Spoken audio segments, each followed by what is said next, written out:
كل فعل يراد به التقرب إلى الله عز وجل وهو خلاف السنة فهو بدعة ضلالة. So that brings me to the second point, that because of the fact that knowledge is accessible now through the internet and through live lectures, so we are talking here today, and you can see the masjid is, 2/3 filled today, and there are people listening online.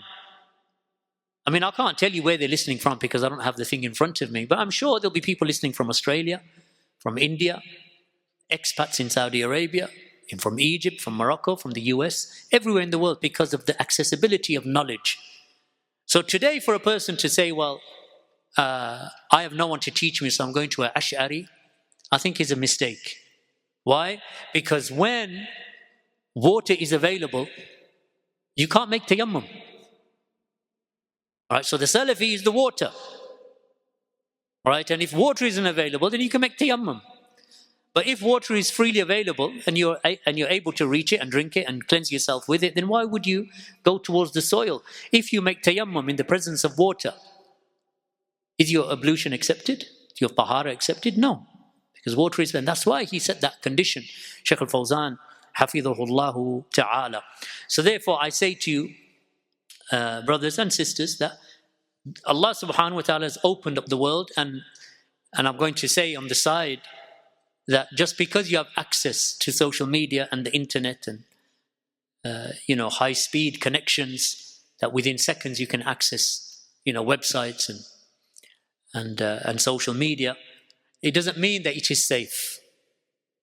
It is in fact, I would say, the most dangerous tool since the beginning of my Salafiyah.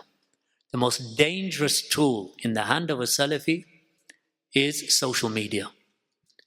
Because through social media, that is, and I say social media and I don't say websites, because websites are owned. So I own my website, it belongs to me, I paid for it, it's mine. I control what goes on, and I control what to put on and what to remove, to close it, to open it, to expand it. That's up to me. Social media, which is basically social media channels and social media companies, they control you. They decide what you read. They are the ones who look at what you're browsing and what you're looking at, and then through algorithms and through AI, they judge what you should watch. They decide for you what's the next thing that you're going to watch. And that's why, even though this is possibly one of the most, or if not the most, most prevalent era for information, availability of information, it is also one of the most dumbest generations, possibly, that we have come across in terms of knowledge. Why? And the most dangerous. One of, I said. I never said the. Allah knows best. Why? Because of the fact that when you go into social media, whether it be X or Facebook or YouTube and so on, when you enter into these, basically these are just almost like companies that you are entering into. You are entering into almost like a mall. When you're walking through a mall, you're looking at the brightest, most colorful, the most sellable, the most, the thing that attracts your eye. That's what you're doing when you enter into the social media arena.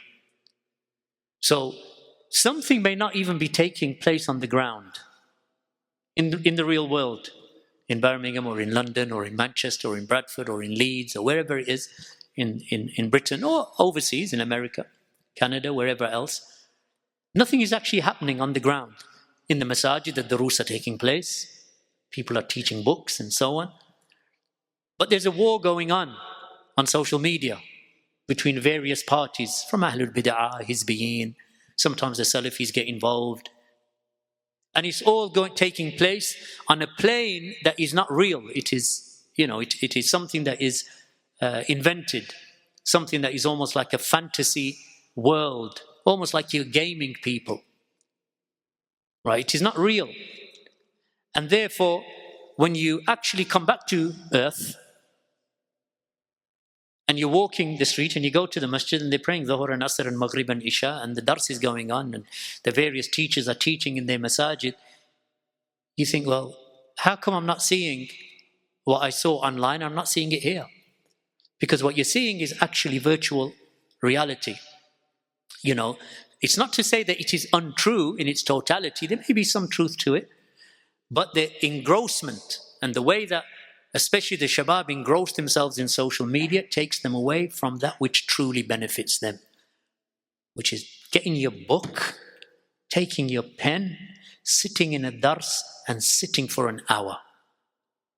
Instead of watching things that reflect in your glasses, for me anyway, or in your pupil, and all you're doing is watching these lights and these texts taking place, and then you can't like somehow, you don't even have to scroll anymore, do you? It scrolls for you.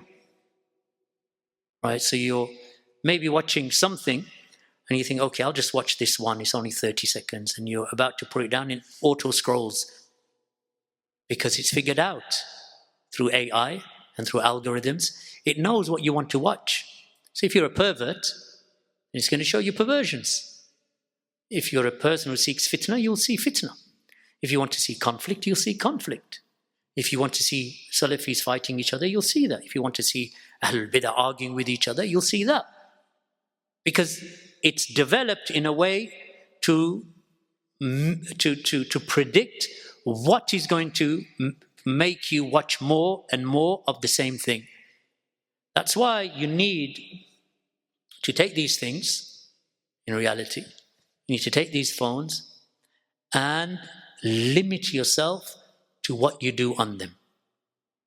All right. So for example, Facebook, YouTube, X, formerly Twitter, and TikTok are not avenues of seeking knowledge. If you want knowledge, go to Shaykh al-Fawzan's website. Go to Ibn Uthaymeen's website. Go to Shaykh bin Baz's website. Go to Shaykh Rabi's website. Why? Because those are controlled by the people who are students of those mashayikh, and from those organizations, tanzimat, that run the knowledge of the Shaykh, Shaykh al-Albani's website, and other than them, Shaykh Ubaid or whoever else.